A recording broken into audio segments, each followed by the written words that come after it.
हमारी 3-4 हमारे सवाल हैं। एक सवाल है कि 526 करोड़ रुपए के हवाई जहाज को 1600 करोड़ रुपए में क्यों खरीदा गया। दूसरा सवाल है, हिंदुस्तान एरोनॉटिकल लिमिटेड से कॉन्ट्रैक्ट छीनकर अनिल अंबानी को कैसे दिया गया। 30,000 करोड़ रुपए का ऑफसेट कॉन्ट्रैक्ट अनिल अंबानी को क्यों मिला। HAL बेंगलोर के पास जमीन है, HAL बेंगलोर के पास रेप्यूटेशन है, HAL बेंगलोर हवाई जहाज बनाती है। अनिल अंबानी को HAL से छीन के आपने क्यों दिया, हिंदुस्तान के युवाओं से रोजगार क्यों दिया।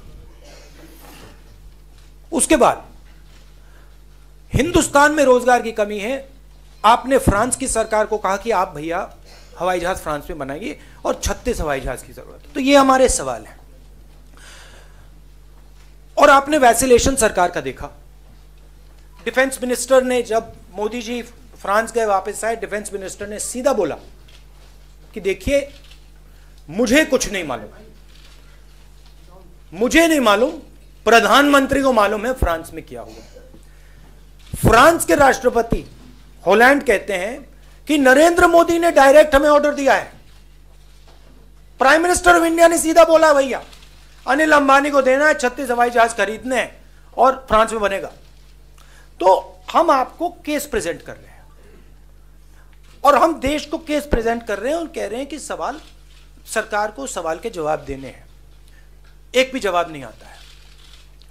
डिफेंस मिनिस्टर सीतारमण पहले कहती हैं हां हम पार्लियामेंट में प्राइस रखेंगे, फिर कहती हैं प्राइस इज अ सीक्रेट।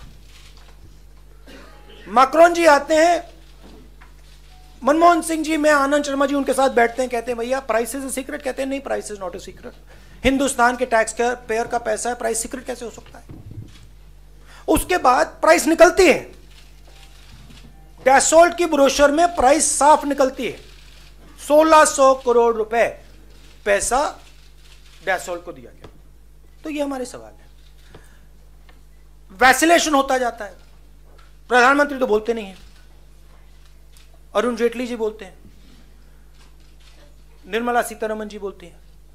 हमने जेपीसी मांगी, कहा कि देखिए ज्यूरिसडिक्शन पार्लियामेंट का है, करा दीजिए, आइए सामने करा दीजिए ना। अरुण जेटली जी का ट्वीट आपने देखा, मैंने उनको ट्वीट किया कि चैलेंज किया कि भाई कर दीजिए ना, नहीं करेंगे, ठीक है। अब क्या होता है, आज सुप्रीम कोर्ट अपने ज्यूरिसडिक्शन में जजमेंट देती है और उस जजमेंट से मैं 3 लाइन पढ़ना चाहता हूं। The pricing details have however been shared with the Comptroller and Auditor General, hereinafter referred to as CAG.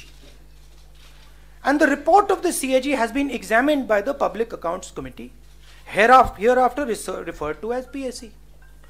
Only a redacted portion of the report has been placed before the Parliament and is in public domain.